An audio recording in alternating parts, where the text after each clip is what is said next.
बिस्मिल्लाहिर्रहमानिर्रहीम। अस्सलाम वालेकुम। उम्मीद है कि आप सब लोग खैरियत से होंगे।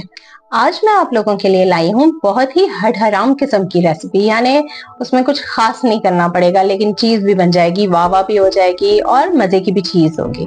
तो आइए रेसिपी स्टार्ट करते हैं। रेसिपी स्टार्ट करने से पहले मैं चाहूंगी कि आप लोग मेरे चैनल को सब्सक्राइब करें और बेल आइकन क्लिक करें ताकि आपको मेरी रेसिपीज और DIYs बहुत ही इजीली मिल जाएं।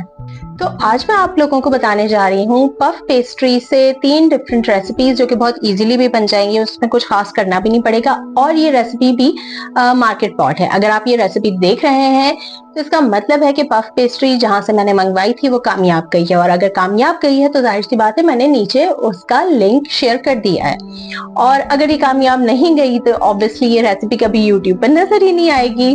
तो आए रेसिपी स्टार्ट करते हैं। अच्छा जी, ये मैंने पफ पेस्ट्री 1 kg मंगवाई है। थोड़ा सा मुझे इससे एक हल्का सा इशू जरूर है कि ये बहुत ज्यादा जो है ना वो मैंने फ्रिज में रखी थी, लेकिन ये हार्ड नहीं है उस तरह से जैसे नॉर्मली पफ पेस्ट्री होती है। ठीक है, तो 1 kg मैंने मंगवाई है। अब मैं देखती हूँ, आई होप कि ये सक्सेसफुल रहे।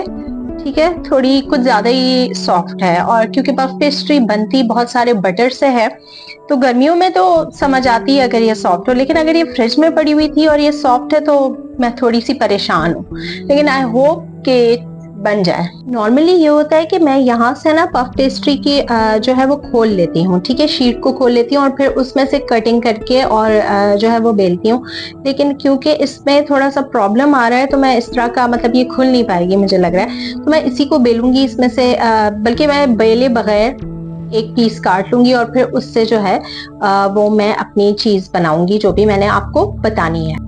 तो हम इसमें से एक थोड़ा सा पीस जो है वो काट लेते हैं। ठीक है, वैसे इसमें जो है ना लेयर्स तो आ रही हैं, तो आई होप के इंशाल्लाह अच्छी बनेगी। Let's see. इसको मैं बाकी को फ्रीजर में दोबारा डाल लेती हूँ और इसको मैं यहाँ पे छोड़ देती हूँ और फिर देखते हैं कि कैसे बनती है। अच्छा जी, अब ये जो मैंने पीस काटा था ना, अब आपने इसको गोल मोल कुछ भी नहीं करना। पहले मैं हल्का सा यहाँ पे मैदा लगाऊंगी और फिर इसको एज इट इज जो है वो बेलना शुरू कर दूंगी। सबसे पहले जो बहुत ही इजी और हड हराम किस्म की रेसिपी आपको बताने लगी हूँ वो है बटर पफ्स। बटर पफ्स में आपको कुछ भी नहीं करना पड़ता, मैं आपको दिखाती हूँ अभी कि किस तरह से बटर पफ्स बनते हैं।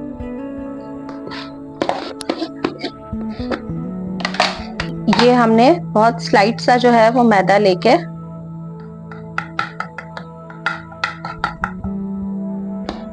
अपने रोलिंग बोर्ड पे लगा देना है। ठीक है, और इसको जो है वो हमने इस पे रोल आउट कर देना है जो हमारी शीट थी। अब इसको और कुछ भी नहीं आपने करना। ठीक है, जिस तरह ये है, जिस तरह से हमने निकाली है एग्जैक्टली उसी तरह से हमने इसको रोल आउट करना है। अगर प्रॉब्लम हो रही है रोल करने में तो आप ऊपर से इसको स्लाइट सा मैदा लगा सकते हैं। ठीक है,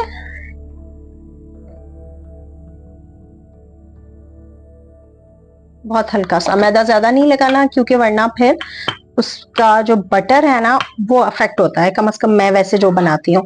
अगर आप लोग चाहते हैं कि मैं आप लोगों को होममेड पफ पेस्ट्री भी सिखाऊं तो आप लोग नीचे कमेंट करके बता सकते हैं। जब तक मैं इसको रोल करती हूँ तब तक मैं कैमरा ऑफ करूंगी वरना वीडियो लंबी हो जाएगी। आपको रोल करना आता होगा लेकिन मैं आपको बताऊंगी कि थिकनेस कितनी रखनी है। अच्छा जी, पफ पेस्ट्री को हम बहुत ज्यादा बारीक नहीं बेलते। ठीक है, इसको जो है हमने इस तरह से थोड़ा सा थिक रखना है। ठीक है, जैसे आप कह लें 0.5 सेंटीमीटर थिकनेस इसकी जो है वो इनफ होगी, क्योंकि इतनी थिकनेस से जो है वो हमारी चीज अच्छे से बनेगी। सेकेंडली जो है इसको बहुत ज्यादा इस तरह हाथों के पाम वगैरह से भी हैंडल नहीं करना, बिकॉज हमारे जो पाम्स होते हैं वो गर्म होते हैं और जो फिंगर टिप्स होती है ना वो ठंडी होती हैं।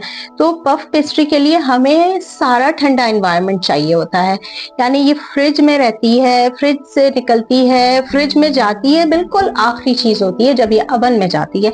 तो ये सारा कुछ ठंडे माहौल में होता है। सर्दियों में ये काम करना बहुत इजी है लेकिन गर्मियों में ये काम करना काफी मुश्किल हो जाता है। अच्छा जी, अब करना ये है कि हमने इसको साइड से काट लेना है। ठीक है, घर की अगर चीज है तो ऑब्वियसली जाया तो हम नहीं करेंगे, मैं इसको भी बेक कर दूंगी, लेकिन वैसे मैं बता रही हूँ कि ये जो है ना अगर आपने गेस्ट्स के सामने सर्व करनी है तो आपने साइड्स इसकी काट लेनी है, और अगर ये दोनों साइड्स आपको बराबर लगे तब तो ठीक है, वरना जो है आप ये भी स्लाइड सी काट लें ताकि सब कुछ आपका बराबर हो।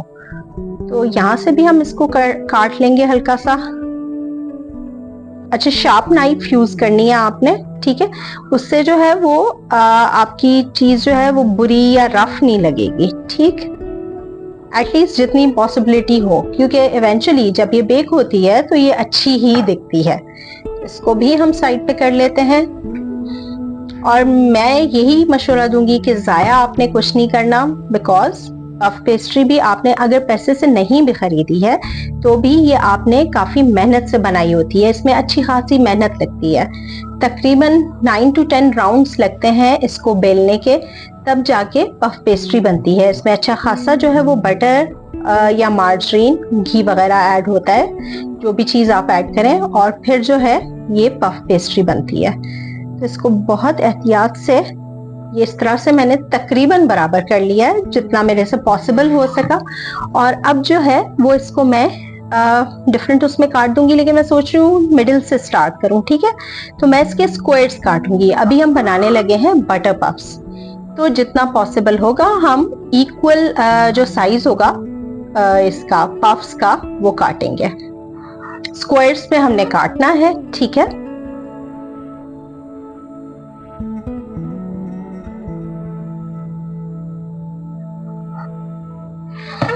और ये हमने एक रफ से स्क्वायर्स इस तरह से करके काट लेने हैं।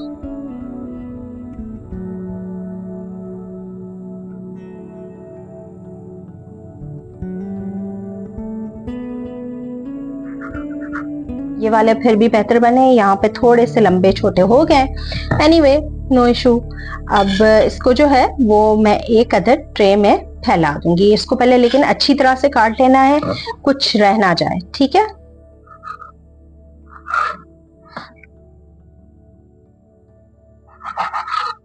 और भी चीज बताना चाहूंगी, जैसे यहाँ पे ये सही नहीं कटा हुआ, ठीक है। अगर मैं इससे नहीं काटा और मैंने खींच के निकाला तो भी इतना मजा नहीं आएगा आपको पफ पेस्ट्री बनाने का। तो हमने हर चीज को ना शार्प नाइफ से अच्छी तरह काट के और बराबर कर लेना है, ठीक है। अच्छा जी, ये मैंने इसमें ट्रे के अंदर रख दी है पफ पेस्ट्री, ठीक है। और इसको जो है ये थोड़ी सी, ये आप देख सकते हैं मेरा मोबाइल इसके ऊपर गिर गया था तो ये हल्की फुल्की डैमेज हुई है।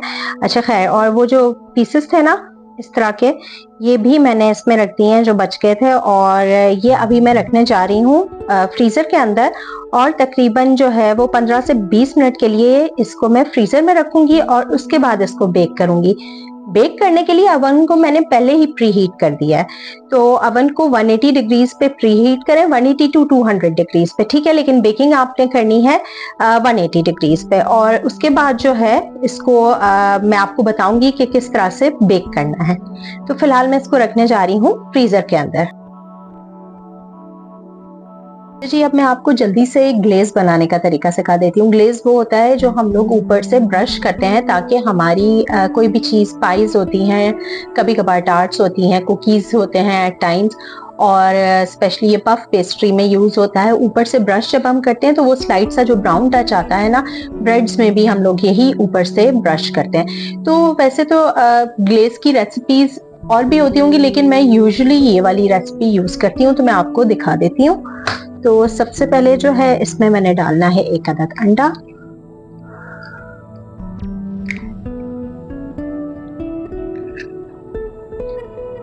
अब इसमें जाएगा थोड़ा सा दूध, अब इसमें थोड़ा सा दूध ऐड होगा, ठीक है। अच्छा जी, अब हमने इसमें थोड़ा सा 2 to 3 टेबलस्पून दूध भी ऐड कर लिया। वो आई डोंट नो कैमरा में आया है या नहीं, बहरहाल जिस वक्त मैं एडिट करूंगी तो मुझे पता चलेगा, लेकिन 2 to 3 टेबलस्पून जो है वो हमने इसके अंदर मिल्क ऐड कर देना है अंडे के अंदर। अब इसके अंदर जाएगा सॉल्ट, ठीक है। तो तकरीबन, पहले तो मैं बहुत ज्यादा ऐड करती थी, अब मैं इतना ऐड नहीं करती, so it's like half tea spoon of salt, ठीक है। आधा चाय का चम्मच सॉल्ट ऐड करेंगे और इस सब को हम जो है वो फेंट लेंगे।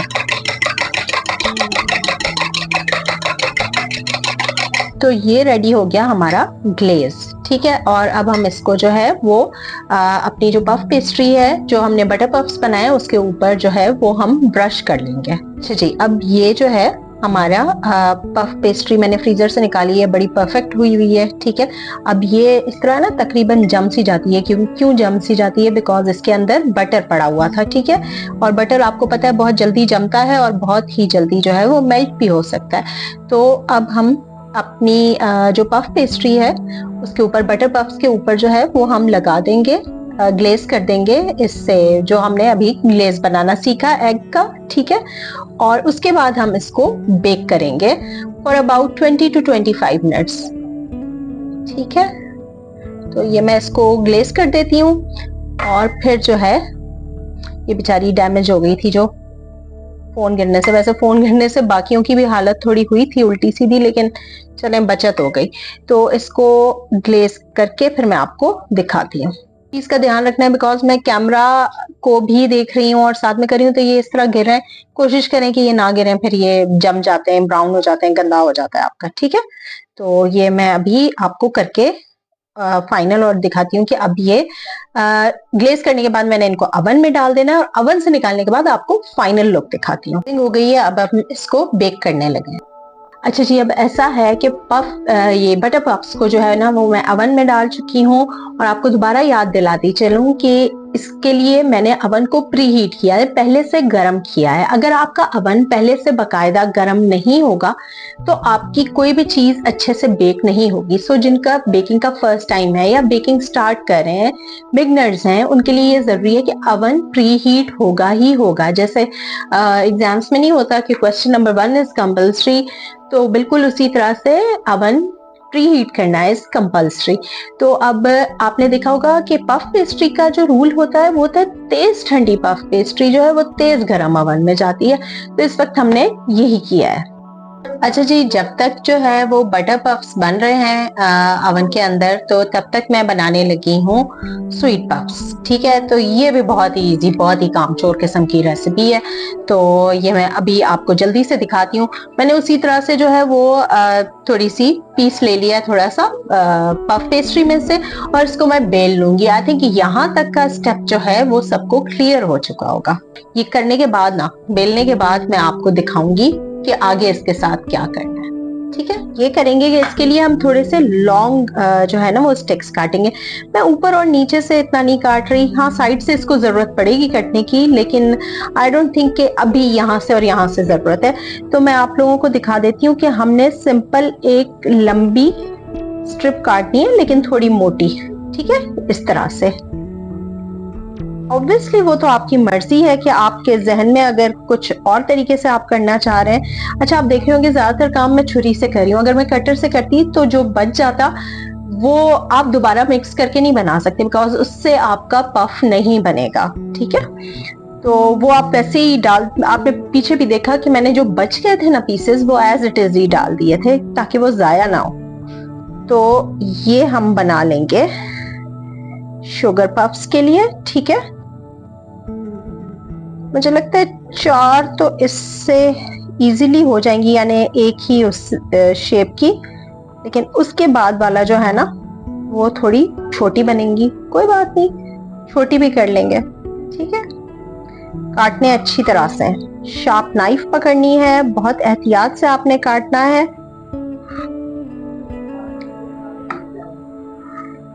यहाँ से थोड़ा सा हो गया, लेकिन दैट्स फाइन। और ये मैं चले थोड़ा सा छोटे रखते हुए काट लेती हूँ। ठीक है, ये वैसे पीस पारे है, लेकिन चले इसको भी हम यूटिलाइज कर ही लेते हैं। मैं हमेशा यही सोचती हूँ जब बंदा घर के लिए बनाता है तो आप ये वाले पीसेस आप खा सकते हैं, जो सही वाले अच्छे डिसेंट से लग रहे हैं वो आप गेस्ट को खिला सकते हैं। तो अच्छा जी, ये मैंने जो शुगर पफ्स हैं, स्वीट पफ्स, ये मैंने सेट करके रख दिए हैं। और इसको भी उसी तरह से पहले मैं 20 to 25 मिनट्स जो है वो फ्रीजर में रख के छोड़ दूंगी, और उसके बाद फिर इसको ग्लेज करके आपको बताऊंगी कि इसको क्या करना है। अच्छा जी, हमारी जो है शुगर पफ्स वाली जो पफ पेस्ट्री मैंने रखी थी फ्रीजर में, वो रेडी हो चुकी है। ठीक है, अब मैं इसको जो है वो ग्लेज करके आपको दिखाती हूँ कि इनको हम शुगर पफ्स क्यों बोलते हैं। ठीक, तो स्टार्ट करते हैं।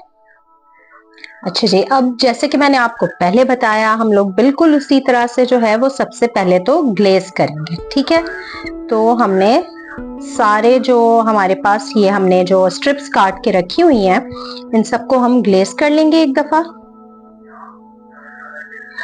ग्लेज करना का ये तरीका होता है कि एक दफा आपने ग्लेज किया, उसके बाद जब आपका बेकिंग के दौरान भी आप बीच में अगर आप गैस ओवन में बना रहे हैं तो आपने 2-3 दफा उस वक्त भी ग्लेज करना है।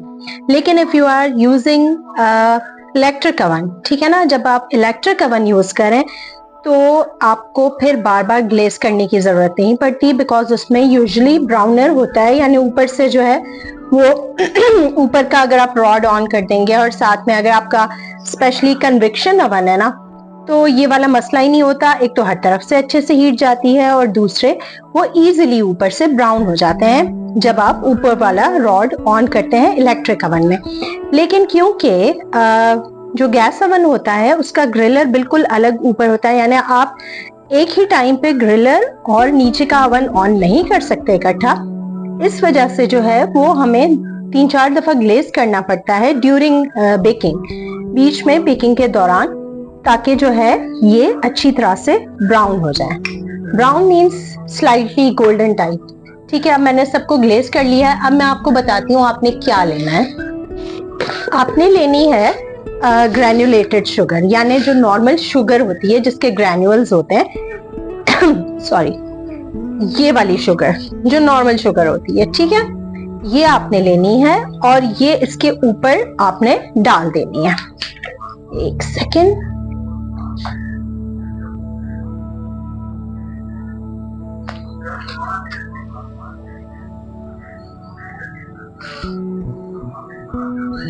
ये देखें, ये आपने इसके ऊपर डालना है।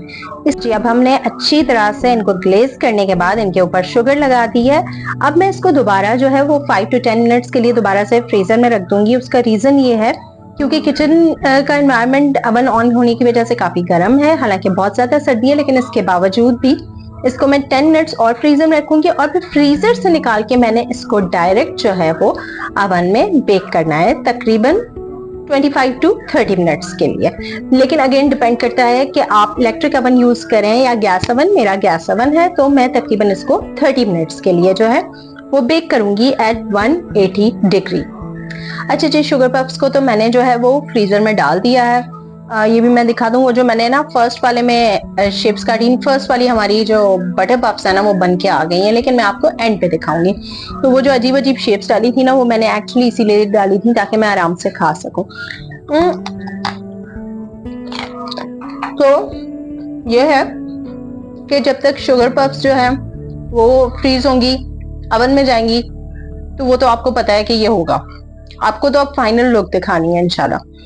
तब तक मैं आपको थर्ड हड हराम रेसिपी जो है वो दिखाती हूँ, और वो है ट्विस्टर्स भी कहते हैं उनको, टाई भी बोलते हैं कुछ बेकरीज में, और भी कोई नाम हो तो आप मुझे बताइएगा कमेंट सेक्शन में कि और कौन कौन से नाम होते हैं उसके, तो वो मैं आपको अभी दिखाऊंगी। अच्छा हाँ, इसकी जो है ना, मैं आपको ये देखिए आवाज भी इसकी बहुत मजे से कुरकुर की हो रही है, बड़े मजे की बनी है, ये मैं आपको बताना भूल गई थी।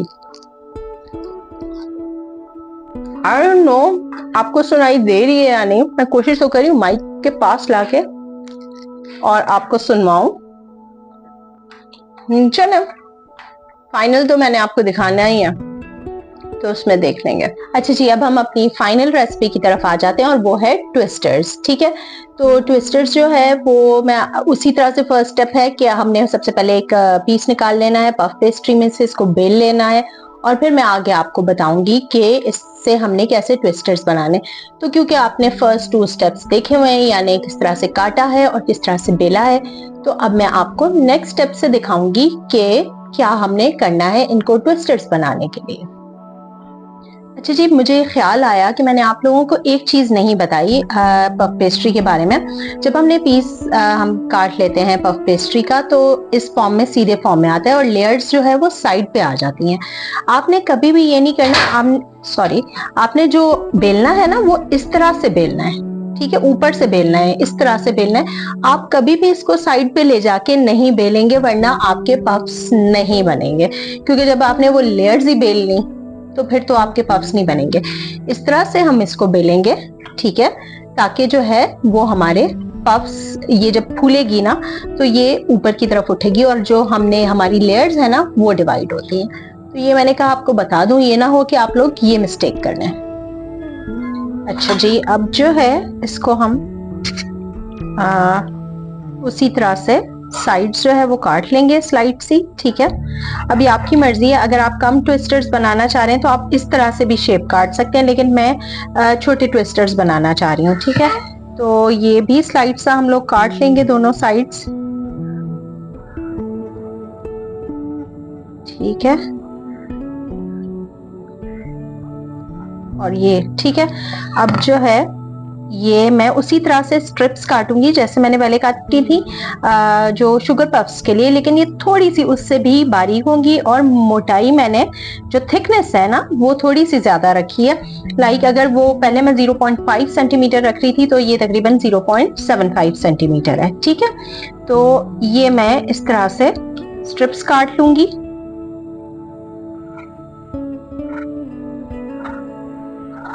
मोटा हो गया, चलें इसको पतला ही कर लेते हैं, ठीक है। तो ये हमने इसके लिए काट ली हैं ट्विस्टर्स के लिए, ठीक है। और अब मैं आपको दिखाती हूँ कि इनके साथ हमने करना क्या है। आपने इनको दोनों साइड से पकड़ना है, ठीक है। इस तरह से मैं आपको दिखाऊं, बल्कि मैं कैमरा को इस तरह से करके आपको दिखाती हूँ ताकि इजीली आपको समझ आ जाए, ठीक है। ये रही, और ये हमने पकड़ के और इसको 2 दफा ट्विस्ट कर लेना है और फिर हमने ये ट्रे में शिफ्ट करते जाना है, ठीक है। तो मैं ट्रे भी रेडी करके और उसमें शिफ्ट करती जाऊंगी। चलिए जी, अब हम ट्विस्टर्स बनाते जाएंगे और इनको ट्रे पे शिफ्ट करते जाएंगे। ये ध्यान रखिए ये और ये साइड प्लेन हो और बीच में आपका ट्विस्ट हो रहा हो, ठीक है। ये हमने लिया और 2 टाइम्स इसको ट्विस्ट किया, ठीक है, और ये इस तरह से रख दिया,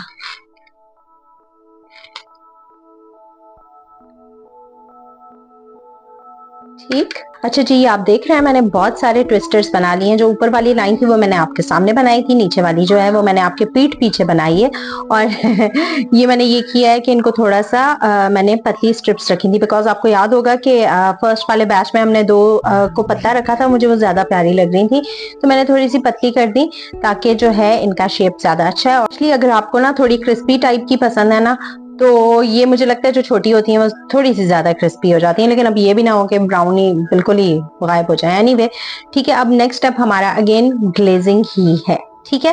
तो अब मैं इनको ग्लेज करूंगी और फिर आगे का स्टेप देखते हैं कि इनमें क्या डिफरेंट होने वाला है। तो पहला जो मैजिक इंग्रेडिएंट है वो है कुटी हुई लाल मिर्च, जो कि अचानक से गायब हो गई थी जिसकी वजह से मुझे टाइम लग गया ढूंढने में। थैंक गॉड कि कैमरा बंद था, वरना आप लोगों ने बोर होके भाग जाना था। तो ये हल्की हल्की आपने लगानी है, बहुत स्पाइसी नहीं बनाना है। और अगर आपको स्पाइसेस सिरे से इतने से भी नहीं पसंद ना तो फिर मैं कहूंगी कि आप ये ना डालें। आप इसके साथ दूसरी एक चीज है वो और डाल दीजिएगा, और इस तरह से ये बेसिकली इसकी ब्यूटी के लिए भी होता है, ठीक है। अब मैं इसके अंदर चीज ऐड करूंगी। चीज का ये है कि अगर तो आपके पास कद्दूकस चीज पड़ा हुआ है तो आप वो ऐड कर लें। मेरे पास ये स्लाइस है और मैं इसमें से छोटे छोटे टुकड़े जो हैं वो इसमें ऐड कर दूंगी। कोई ऐसा हार्ड एंड फास्ट रूल नहीं है कि इस शेप में डालने हैं या उस शेप में डालने हैं, बस डालने ऊपर है, नीचे नहीं गिरने चाहिए, ठीक है। चलें जी। अच्छा जी, अब ये ट्विस्टर्स जो है वो रेडी हो चुके हैं, ये फ्रीजर में जाएंगे। उसी तरह से मुझे तो लग रहा है इनको 25 मिनट से थोड़ा ज्यादा ही मुझे डालना पड़ेगा, क्योंकि इनको ऊपर से डेकोरेट करते हुए मुझे काफी देर हो गई। अब मैंने इसमें पहले ग्लेजिंग की और बाद में इनको फ्रीजर में डालूंगी। फ्रीजर से निकलने के बाद दोबारा से इनको ग्लेज करेंगे ताकि ये चीजें अच्छी तरह से इनके साथ चिपक जाए और फिर हम इनको बेक करेंगे। अच्छा जी, ये 30 मिनट्स ट्विस्टर्स को फ्रीजर में रखने के बाद जो है इनको मैंने ग्लेज कर दिया है। और ग्लेज मैंने कैसे किया, इस तरह से करके पैट करके किया है, ठीक है। मैं ब्रश से उसको बहुत ज्यादा रगड़ नहीं रही हूँ और ये मैं स्लाइड सा इस तरह से करके लगा रही हूँ ताकि जो है वो ग्लेजिंग भी हो जाए और जो हमने ऊपर से चीजें सेट की हैं वो भी खराब ना हो, ठीक है। तो वैसे मैं कर चुकी हूँ तकरीबन सारी ग्लेजिंग, ऑफ द कैमरा कर ली थी, लेकिन मैंने कहा आपको भी दिखा दूं।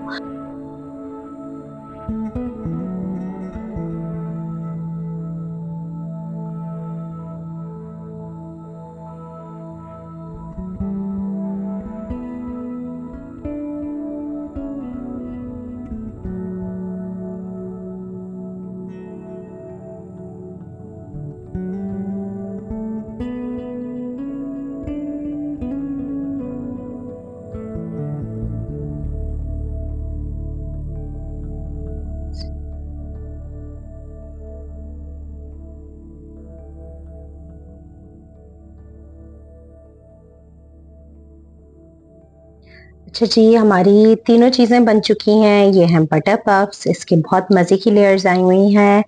और इसी तरह से ये हैं हमारे शुगर पफ्स, ये भी बहुत मज़े के बने हुए हैं।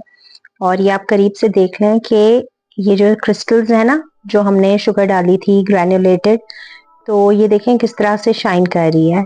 ठीक है, तो इसका ये रीज़न होता है डालने का, ताकि ये शाइन करे और ये काफ़ी प्यारे लगते हैं इससे।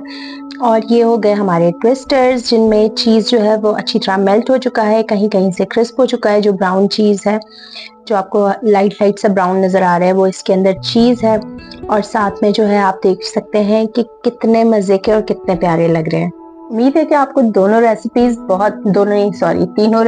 बहुत अच्छी लगी होंगी। रात का टाइम है, थोड़ा-सा मुझे आहिस्ता बोलना पड़ रहा है क्योंकि सब सोना शुरू हो गए। तो ये मैं आपको बताती हूँ कि किस तरह की कौन-सी चीज़ बनी है, ठीक है? तो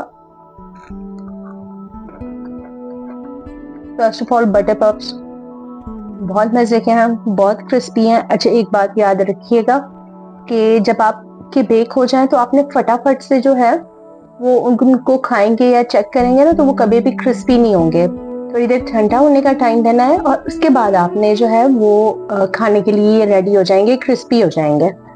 अच्छा, इसके अलावा जो थी मेरी फेवरेट चीज़, और वो है ये जो हमारी शुगर पफ थी। ये क्या इशू आ रहा है? प्रोबेबली लाइट का है कुछ इशू। Let's see. एनीवे, ये जो है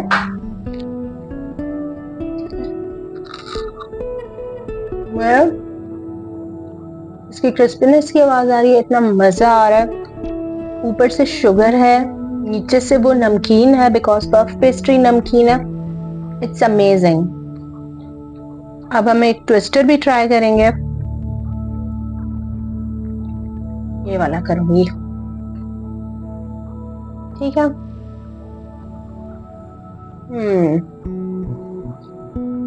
बहुत चीजी, बहुत जबरदस्त है। आप लोग भी घर पे ये रेसिपीज ट्राई करें। मैंने पफ पेस्ट्री का लिंक नीचे दे दिया है। यूजुअली पफ पेस्ट्री जो है वो आपको इजीली किसी मार्केट से या बेकरी से अवेलेबल होती है। मैं अपनी भी बनाती हूँ। अगर आप लोग कहेंगे तो मैं आप लोगों को पफ पेस्ट्री बनाना सिखा दूंगी, लेकिन इसका काफी लंबा प्रोसीजर होता है, तो इसलिए मैं अवॉइड करती हूँ। ज्यादातर क्लासेस में मैं सिखा लेती थी, वो बहुत लंबा हो जाता था। लाइक वो 2 days की आई थिंक क्लास हो जाती थी जस्ट पफ पेस्ट्री की। तो ये आप लोग जरूर ट्राई कीजिएगा। और अगर आपको मेरी रेसिपी पसंद आई है तो मुझे कमेंट करके बताइएगा। और अगर आपकी कोई फरमाइश है कि हमें पफ पेस्ट्री से ये सीखना है, उसके अलावा कुछ भी बेकिंग में सीखना है, तो आप लोग कमेंट बॉक्स में मुझे बता सकते हैं। Thank you so much for watching. अल्लाह हाफिज। मैं जा रही हूँ खाने पफ पेस्ट्री।